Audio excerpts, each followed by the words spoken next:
สวัสดีท่านผู้ชมท่านผู้ฟังที่เคารพในหักแพงทุกท่านน้ำทานเข้าสู่บรรยากาศของรายการข่าวตามเหตุการณ์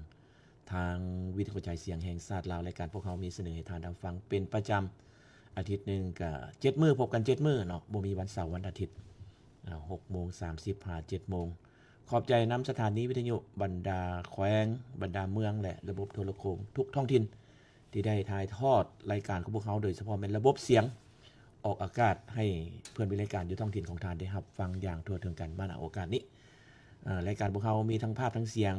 ภาพก็แม่นสามารถติดตามรับชมได้ทางเพจ Facebook Lao National Radio เสียงก็แม่นติดตามรับฟังได้ทาง2คลื่นคือคลื่นกลาง AM เนาะ AM ก็แม่น567กิโลเฮิรตซ์และ FM 103.7เมกะเฮิรตซ์ต้องขอบใจมาณโอกาสนี้พบกันมื้อนี้ก็เป็นมื้อวันเสาร์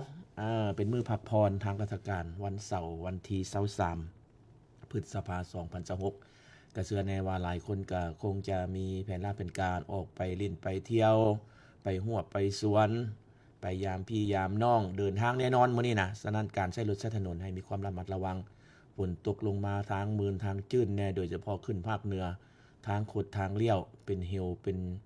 สูงสั้นก็ให้มีความระมัดระวังเนาะอย่าขาดสติต้องมีสติระวังตัวอยู่เสมอเพื่อป้องกันบ่ให้เกิดอุบัติเหตุซึ่งอาจจะนำมาซึ่งความสูญเสียทางชีวิตและทรัพย์สินก็ด้วยความเป็นห่วงเป็นใยแท้ๆหลายคนก็คงจะไปฮวดไปสวนกาเกียมปลูกต้นไม้เลยเด้เนาะฟ้าฝนชลทาก็ตกลงมาเด้เอาใจใส่เด้อในการกาเกียมสถานที่ปลูกเบี้ยไม้ที่จะนำมาปลูกแต่สำคัญแม่นปลูกแล้วต้องเอาใจใส่ในการบูรณะรักษาสำหรับข่าวๆในมื้อพักผ่อนคืนนี้ก็มีหลายข่าวที่จะนำเสนอให้เพื่อนเป็นรายการที่ฟังข่าวเทมบิดกะแมนห้องว่าการสำนักงานประธานประเทศได้จัดปาฐกถาเล่าคืนมูลเสื้อการพาวงปิดล้อมของกองพันที่2ที่ธงไหหินเสียงขวงวันที่18พฤษภาคมรอบ67ปีรวมทั้งมูลเสื้อเหตุการณ์ประวัติศาสตร์วีรกรรมต้นคุกอย่างพระสัจจรรย์ของบรรดาผู้นำพรรคและแนวรหักศาสตร์วันที่24พฤษภาคือมื้ออื่นนี่แหละคันแม่นว่าหวนขึ้นไป66ปีก็แม่นมื้ออื่นนี่แหละแม่นมื้อที่บรรดาผู้นำพรรคและแนวรหักศาสตร์ต้นคุกโพนเค็งอย่างพระสัจจรรย์ครบรอบ66ปีซึ่งห้องว่าการสำนักงานประธานประเทศจัดปาฐกถาทั้ง2เหตุการณ์สำคัญในวันที่21พฤษภาคมนี้ที่ห้องประชุมของห้องว่าการสำนักงานประธานประเทศจะมีสหายนางวองสมุทรอัลละวันเลขาคณะพรรคหัวหน้าห้องว่าการสำนักงานประธานประเทศสหายอินทปัญญาเขียววงประจันทร์ห้องเลขาคณะพรรคห้องหัวหน้าห้องการสำนักงานประธานประเทศพร้อมด้วยคณะพรรคคณะกรมสมาชิกพรรคพนักงานรัฐกรหัวหน้าที่ห้องว่าการสำนักงานประเทศเนาะเข้าร่วมเนาะในทั่วเบิดเลยแหละเนาะเพิ่นได้เข้าร่วมรับฟังและในพิธีพลโทแสงนวลสัญราชเลขาคณะกรรมการพรรคประธานสภาทางการแห่งชาติลาวก็ได้ปาฐกถา2ประวัติศาสตร์ซึ่งสัญราชก็ได้ยกเห็นสภาพการและการเคลื่อนไหวปฏิวัติของบรรดาผู้นำพรรคและแนวลาวหักศาสตร์ในระยะปี1957-59และแผนการต้นคุกการกะเกียมต้นคุกพ้นเค็งของบรรดาผู้นำและสาเหตุการต้นคุกอย่างพระจันทร์ของบรรดาผู้นำไปสู่เขตที่มั่นการปฏิบัติได้อย่างปลอดภัยและในการจัดตั้งปาฐกถา2ประวัติศาสตร์ครั้งนี้เพื่อให้บรรดาสมาชิกพรรคพนักงานรัฐกรภายในห้องว่าการสำนักงานประธานประเทศได้มีความรับรู้และเห็นได้มูลเสื้ออันพิอาถรรพ์และความมหัศจรรย์อันสลัดส่องใสของการนำพรรคเฮาในการนำพาประชาชนลาวต่อสู้กู้ชาติในเมื่อก่อนก็คือการนำพาซี่นำภารกิจปกปักรักษาและสร้างสาพัฒนาประเทศชาติในปัจจุบันนั่นเองอันนี้เป็นข่าวที่นำเสนอให้เพื่อนบรรยากาศได้ฟังห้องว่าการสำนักงานประธานประเทศจัดปาฐกถาหวนคืนบุญเสื้อ2วันประวัติศาสตร์คือวันพาวงปิดล้อมของกองพันที่2อยู่ธงไหหินวันที่18พฤษภาคมรอบ67ปีแล้วก็วันวิรกรรมต้นคุกอย่างพระสัจจรรย์ของผู้นำพรรคและแนวลาวหักศาสตร์วันที่24พฤษภาคมปีนี้ครบรอบ66ปีส่วนพิธีเปิดฝึกอบรมโครงการสร้างภาวะการเป็นผู้นำด้านเวียงงานสกัดกั้นและต้านอาชญากรรมสัตว์ป่าให้พนักงานองค์การอัยการประชาชน กระจัดขึ้นระหว่างวันที่20-22 พฤษภาคมนี้อยู่แขวงหลวงพระบางโดยการเป็นประธานของทานคำเพชรสมวรจิตรองหัวหน้าองค์การอัยการประชาชนสูงสุดก็มีหัวหน้ากรมผู้ต่างหน้าจากบรรดาให้สำนักกรสามารถหันเป็นมืออาชีพในการเป็นผู้นำด้านเวียงงานสกัดกั้นและต้านอาชญากรรมสัตว์ป่าโดยผู้เข้าร่วมก็ได้เรียนรู้เกี่ยวกับเทคนิควิธีการกำหนดความเป็นมาของหัวบทกำหนดวิธีการแก้ไขปัญหากำหนดการคาดคะเนตัวชีวิตของโครงการและวางแผนด้านบุคลากรรวมทั้งงบประมาณและในโอกาสนี้ทานคำเพชรสมวรจิตรก็ได้มีทิศชี้นำให้สมณกรเอาใจใส่คนคั่วแลกเปลี่ยนบทเรียนนำผู้เชี่ยวชาญและวิทยากรในเวียกงานการสร้างความเข้มแข็งในการบริหารโครงการการวิเคราะห์และการนำใช้ผลการวิเคราะห์เข้าในเวียกงานตัวจริงล่าสุดฝึกอบรมครั้งนี้จัดขึ้นภายใต้การสนับสนุนจากงบประมาณของสภาพยุโรปโดยผ่านกิจกรรมของโครงการเพื่อลดพรและลบล้างอาชญากรรมสัตว์ป่าสากลร่วมมือจัดตั้งปฏิบัติกิจกรรมโดยองค์การอนุรักษ์สัตว์ป่าประจำลาวเนาะอันนี้ก็เป็นอีกข่าวหนึ่งเกิดขึ้นอยู่ทางแขวงหลวงพระบางเป็นการยกระดับเวียงงานสกัดกั้นและต้านอาชญากรรมสัตว์ป่าเป็นเปิดฝึกอบรมเพิ่นเฮ็ด3 มื้อเนาะวันที่20 21 22อยู่ที่แขวงหลวงพระบางนั่นเองแล้ววันที่21 พฤษภาคมนี้กระทรวงแรงงานและสวัสดิการสังคมท่านผู้ฟังก็ได้จัดกล่องประชุมเผยแพร่และสุกโยเวียงงานกวดกาสุขภาพแรงงานอยู่หัวหน่วยธุรกิจอยู่ในลาวแล้วกล่องประชุมครั้งนี้ก็ภายใต้การเป็นประธานของทานพงษ์ไสศักดิ์อินทาราชรองรัฐมนตรีกระทรวงแรงงานและสวัสดิการสังคมก็มีผู้เข้าร่วมจากหลายภาคส่วนคือจากคณะกรมผู้ต่างหน้าสภาการค้าอุตสาหกรรมแห่งชาติลาวศูนย์กลางสำนักงานประมาณลาวห้องการแรงงานและสวัสดิการสังคมทั่วนครหลวงเวียงจันทน์นี่แหละเนาะบรรดาเมืองต่างๆบรรดาศูนย์กวดสุขภาพแรงงานที่รับอนุญาตพร้อมด้วยต่างหน้าบริษัทและธนาคารเข้าร่วมท่านพงษ์ไสศักดิ์อินทาราชก็มีความเห็นว่าความปลอดภัยและสุขภาพแรงงานแม่นปัจจัยสำคัญพื้นฐานในการพัฒนาเศรษฐกิจสังคมระยะผ่านมารัฐบาลลาวก็ได้ให้สัตยาบันแก่สนธิสัญญาเซ็นสนธิสัญญาเลขที่155ว่าด้วยความปลอดภัยและสุขภาพแรงงานแล้วก็เลขที่187ว่าด้วยครอบแผนงานความปลอดภัยและก็สุขภาพแรงงานเพื่อหันเป็นนิติกรรมและก็จัดตั้งปฏิบัติให้สอดคล้องกับสภาพตัวจริงและอีกตามตัวเลขสถิติที่พ้นเด่นในระยะปี 2021-2025 กระทรวงแรงงานและสวัสดิการสังคมก็สามารถสั่งรวมตัวเลขผู้ผ่านการกวดสุขภาพแรงงานได้ทั้งหมด 62,918 คนในนี้เป็นหญิง 30,050 คนแนวใดก็ตามตัวเลขนี้ก็ยังถือว่ามีน้อยหลายเมื่อเทียบใส่จำนวนผู้ออกแรงงานทั้งหมดในทั่วประเทศและเพื่อแนใส่จัดตั้งปฏิบัติแผนพัฒนาเวียงงานแรงงานและสวัสดิการสังคมระยะ5 ปี 2026-2030 ทางกระทรวงแรงงานและสวัสดิการสังคมก็ได้กำหนดคาดหมายสู่ส่วนและทิศทางแผนการในต่อหน้าเพิ่นกำหนดแม่นดังนี้เด้คือเป้าหมายการฝึกอบรมนี่แม่นสุ่มใส่ฝึกอบรมแล้วก็แต่งตั้งพนักงานหน่วยงานรับผิดชอบด้านความปลอดภัยและสุขภาพแรงงานให้ได้300หัวหน่วยธุรกิจและเป้าหมายกวดสุขภาพสุขยู่หัวหน่วยธุรกิจขนาดกลางขนาดใหญ่และก็กลุ่มเสี่ยงอันตรายให้ได้รับการกวดสุขภาพแรงงานอย่างน้อยแม่น280หัวหน่วยส่วนว่าการปฏิบัติกฎหมาย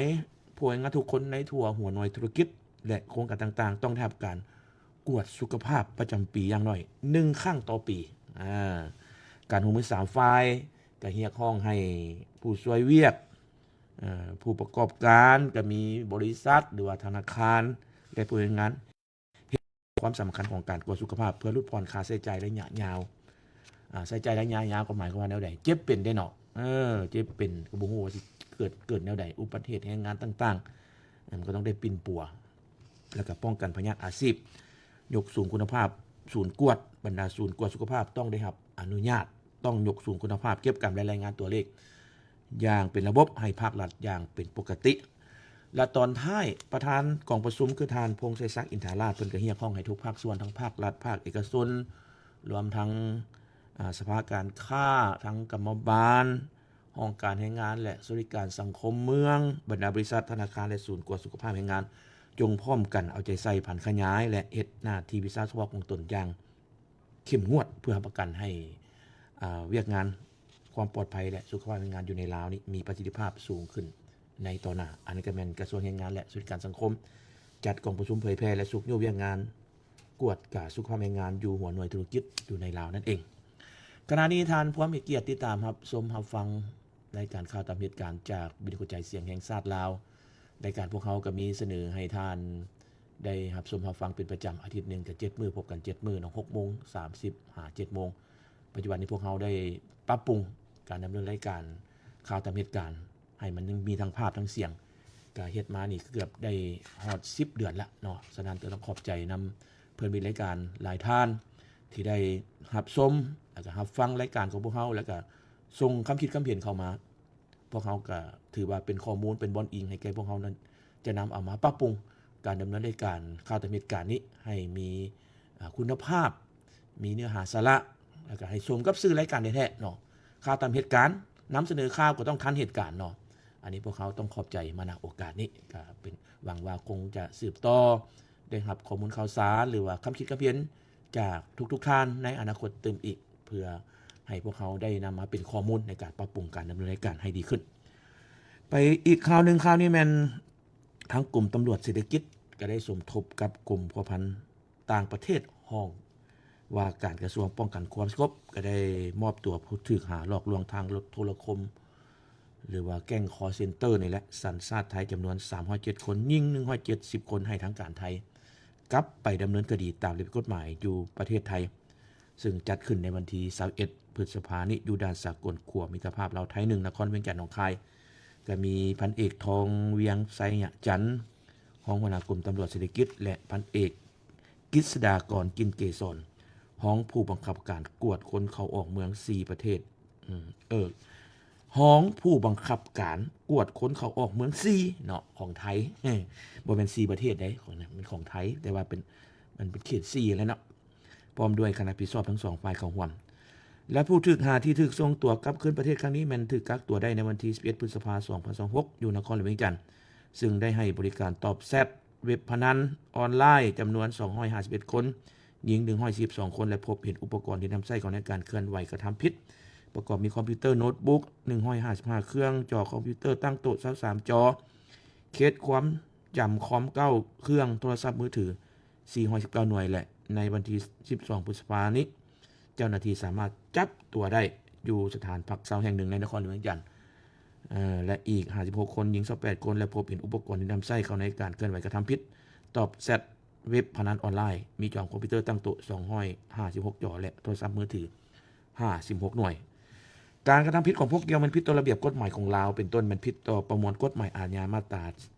141ในสถานดินการพนันที่ต้องห้ามนั่นเองโอ้สมเสยเจ้าหน้าที่เด้อนี่เด้อสมเสยหลายๆจับได้เป็นจำนวนหลายบ่ได้นี่นะเนาะอันนี้สมเสยหลายๆเจ้าหน้าที่กรมตำรวจเศรษฐกิจกับกรมพัวพันต่างประเทศห้องว่าการกระทรวงป้องกันความสงบเพิ่นได้ไปมอบให้เจ้าหน้าที่ไทยและผู้ที่กระทำผิดหลอกลวงทางโทรคมเนาะแก๊งคอลเซ็นเตอร์และจำนวน307คนเป็นหญิง170คนในสัญชาติไทยบ่ได้เอาสมเสยหลายๆอันนี้นะเฮ็ดให้ปรากฏการณ์ย่อท่อในสังคมนี่ลดลงอีกแหละเนาะสมเสยเจ้าหน้าที่ตำรวจของพวกเฮาไปเบิ่งข่าวทั้งแขวงเวียงจันทน์ก็ได้ดำเนินการยอดวัคซีนโปลิโอและวัคซีนป้องกันโปลิโอเด้บ่แม่นวัคซีนโปลิโอเลยเนาะคันวัคซีนโปลิโอยอดแล้วก็เป็นโปลิโอแล้วเด้อันนี้มันวัคซีนป้องกันโปลิโอพยาธิเปียรอยนั่นแหละแล้วก็วัคซีนกันพยาธิบักแดงให้เด็กน้อยอายุรุ่ม5ปีอยู่แขวงเวียงจันทน์โดยได้กำหนดจุดให้บริการทั้งหมด741จุดประกอบมีจุดคงที่62จุด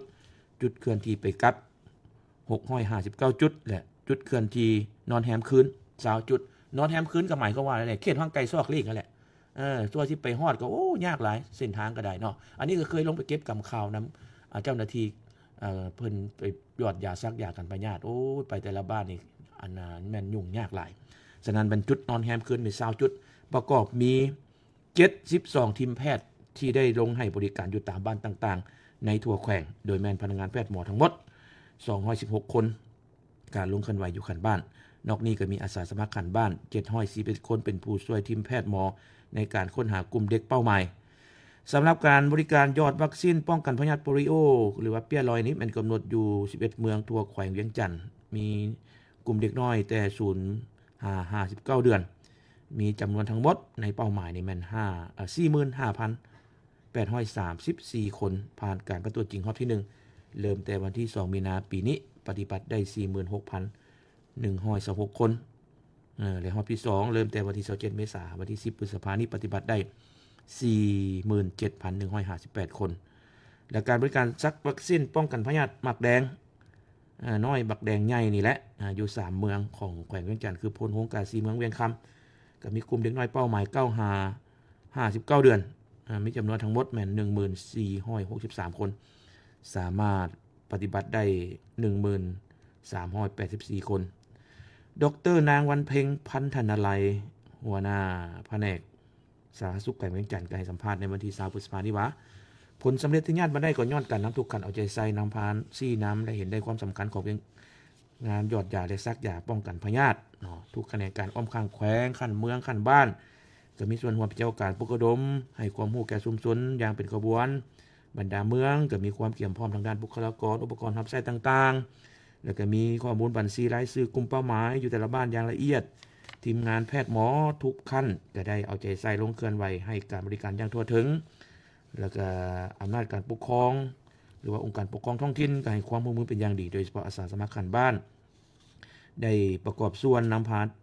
แพทย์หมอลงค้นหากลุ่มเด็กน้อยเป้าหมายที่พลาดโอกาสอยู่แต่หลังคาเงินของแต่ละบ้านสำหรับแผนการในตอนหน้านี้ท่านดร.นางวันเพ็งพันธนาลัยเพิ่นก็ได้ให้ฮู้ตื่นว่าจะประสานสมทบกับองค์การจัดตั้งมหาชนเป็นต้นกับแม่นสะพันธ์แม่ยิงแนวราวสร้างชาติโฆษณาคมขันแขวงขันเมืององค์การปกครองท้องถิ่นขันบ้านเพื่อขอการร่วมมือสนับสนุนด้านข้อมูลข่าวสารการให้ความรู้เกี่ยวกับการยอดวัคซีนป้องกันพยาธิและก็ซักยาฮอบปกติสืบต่อให้การบริการซักยากับพยาธิฮอบปกติสามารถป้องกันได้10พยาธิให้บริการซักยากันพยาธิอยู่จุดคงที่ของห้องหมอแขวงห้องหมอเมืองสุขศาลาทุกแห่งอาทิตย์ละ1ครั้งให้การบริการซักยากับพยาธิฮอบปกติของแต่ละเมืองของทุกๆเดือนอยู่แต่ละบ้านเริ่มแต่วันที่3หาวันที่15ของแต่ละเดือนดร.นางวันเพ็งพัฒนาลัยให้ฮู้อีกว่านอกจากการซักยาและยอดยาวัคซีนแล้วก็ต่อสภาพปัจจุบันเมก้าวเข้าสู่ฤดูฝนแผนกสาธารณสุขแขวงเวียงจันทน์ก็ได้สมทบกับภาคส่วนเกี่ยวข้องการเตรียมความพร้อมป้องกันบ่ให้เกิดพยาธิระบาดในฤดูฝนโดยเฉพาะพยาธิไข้ยุงลายหรือไข้เลือดออกนี่แหละเนาะในปัจจุบันก็แม่นจัดทีมแพทย์หมอลงโฆษณาสุขศึกษาให้ความรู้ประชาชนวิธีการป้องกันทำลายแหล่งเพาะพันธุ์ของยุงลายเพื่อบ่ให้เกิดพยาธิไข้เลือดออกเด้แต่ละปีก็ฤดูฝนมาแล้วแหละพยาธิไข้เลือดออกนะฉะนั้นก็เอาใจใส่เนาะผู้ใดมีลูกเล็กเด็กแดงตอนนอนตอนกลางเว้นแน่ก็ให้มีแนวงวมเพิ่นนั่นแหละแนวงวมไว้มีมุ้งและกลางมุ้งเป็นอย่างดีนะอยู่ทั้งเขตนอกก็ได้เนาะทำลายแหล่งเพาะพันธุ์ยุงลายประเภทกระโปงกระป๋องเก่าอย่างที่รถเก่าที่ทิ่มสู้ซ้ายไปแหละเนาะก็ใจใส่ไปเก็บเมียนทิ่มเพราะว่ามันง่ายขึ้นมาเวลาฝนตกลงมาน้ำก็ไปขังอยู่หั่นเป็นบอลออกแม่แพร่ลูกแพร่พันธุ์ของยุงลายเนาะเกิดมันหนอนน้ำบ่แม่นบอลแพร่พันธุ์ของหนอนน้ำเด้อ จะเข้าใจผิดได้หนอนน้ำก็เป็นลูกของยุงลายอะไรเนาะเป็นบอลแพร่พันธุ์ของยุงลายที่นำเอาไข้เลือดออกมาสู่คนเฮาในแต่ละปีนี่พวกเฮาบ่ฮู้ดอกอยู่บ้านอยู่งานว่ามันระบาดสำใดสำหรับไข้เลือดออกต้องไปเบิ่งอยู่ห้องหมออยู่ตามสถิติห้องหมอแต่ละเมืองแต่ละแขวงโอ้ยเป็นจำนวนหลายอีหลีเนาะไปทั้งสารวัตรบ้านนี้พิธีเซ็นบันทึกความเข้าใจหรือว่า MOU เพื่อศึกษาความเป็นไปได้โครงการเซาสมปทานที่ดินรัฐอยู่บ้านขะเหมาและบ้านดงมอนเมืองวาปีแขวงสารวัตรเพื่อปลูกกาแฟหมากเขี้ยวหมากม่วงหิมพานต์และหมากไม้อื่นๆเพื่อจำหน่ายภายในส่งออกต่างประเทศเป็นขั้นเริ่มต้นที่เปิดโอกาสให้บริษัทเอกชนเข้ามาสำรวจและศึกษาความเป็นไปได้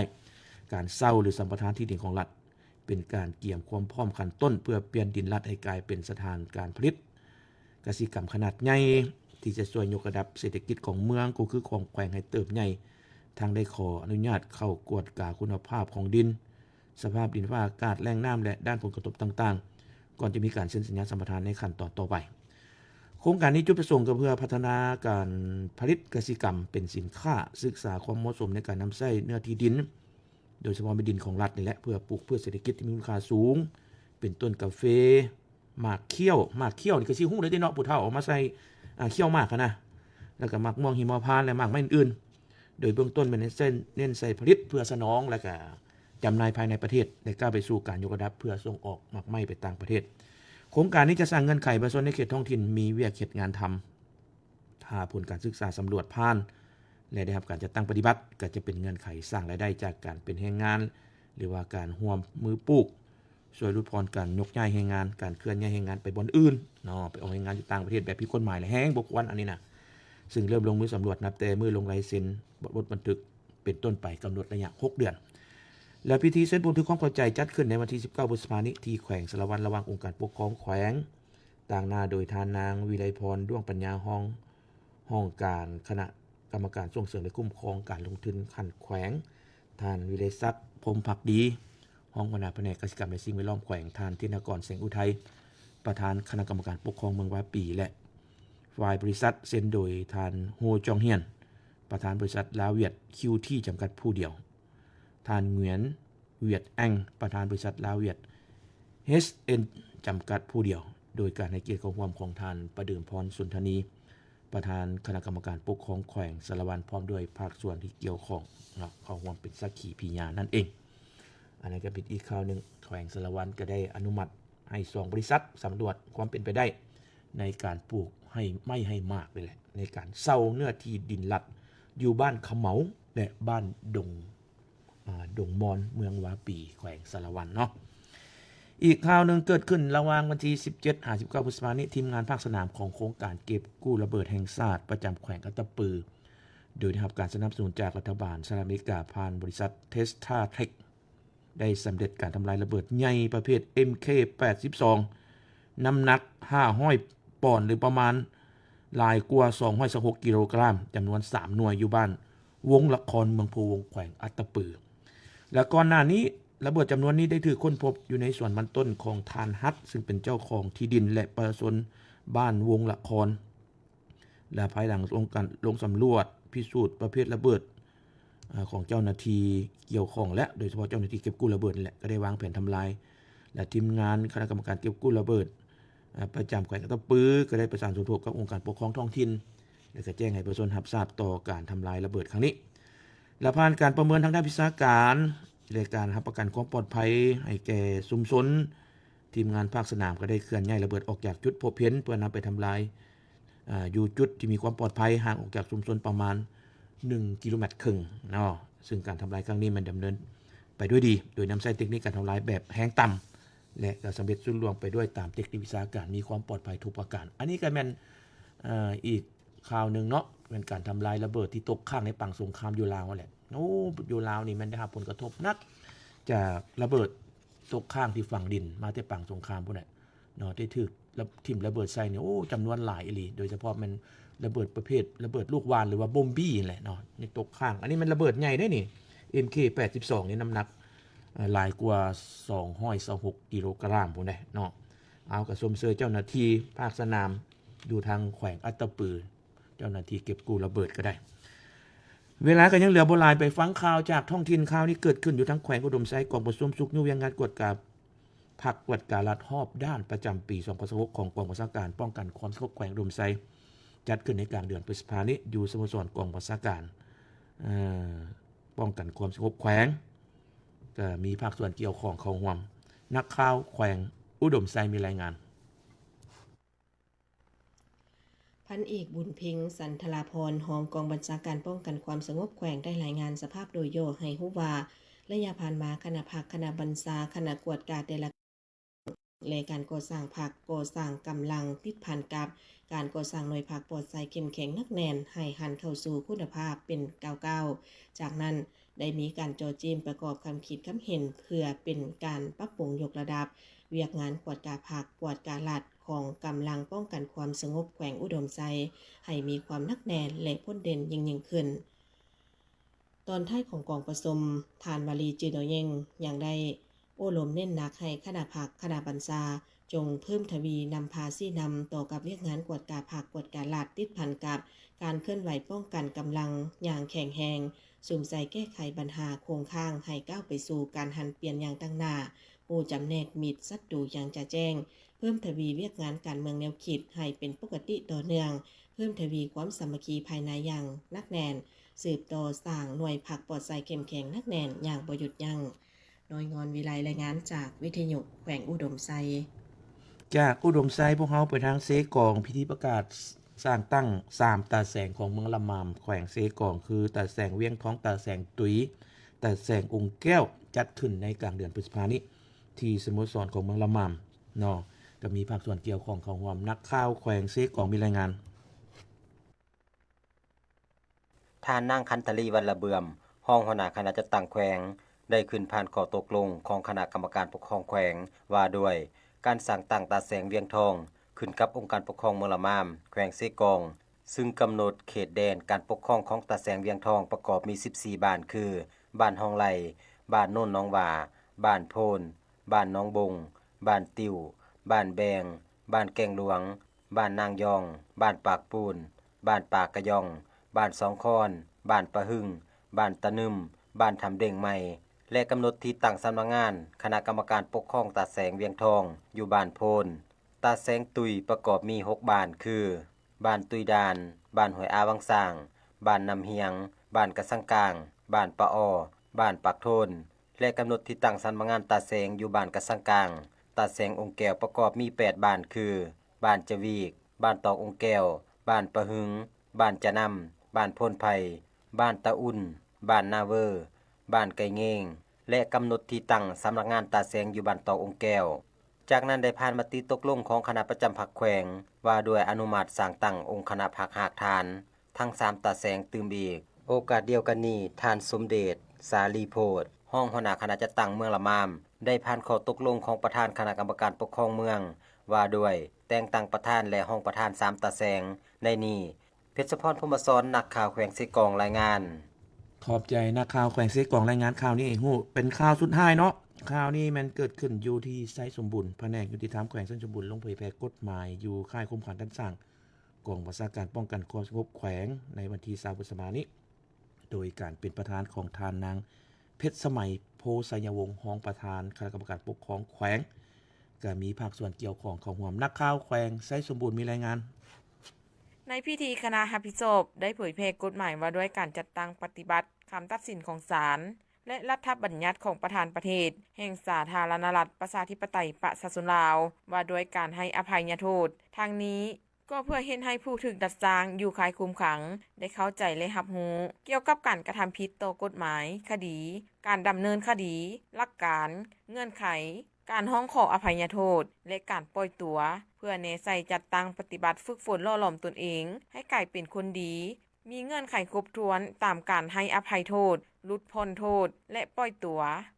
ท้ายนี้ท่านนางเพชรสมัยโพสัญญวงศ์ได้มีคำเห็นโอโลมซึ่งท่านได้เฮียงฮ้องมายังผู้ถูกดัดสร้างทุกคนจงมีความคิดอุ่นเอียงทุนเทียงอดทนเชื่อมั่นต่อพ่อแม่พี่น้องการจัดตั้งพรรครัฐรักษาความสามัคคีภายใน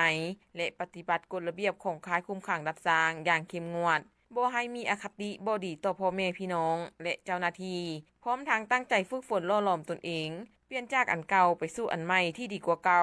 ให้ได้รับเงื่อนไขตามรัฐบัญญัติของประธานประเทศว่าด้วยการอภัยโทษคำมั่นเพียงพิลานักข่าวแขวงสิสมบูรณ์รายงานขอบใจนำคำมั่นเพ่งพิลานักข่าวอยู่ทั้งแขวงสิสมบูรณ์รายงานข่าวให้ฮู้ต้องขอบใจนำเพื่อนมีรายการหลายๆที่ได้ติดตามรับชมรับฟังรายการข่าวตามเหตุการณ์มาโดยตลอดแล้วก็ขอบใจนำสถานีวิทยุบรรดาแขวงบรรดาเมืองระบบโทรโข่งทุกท้องถิ่น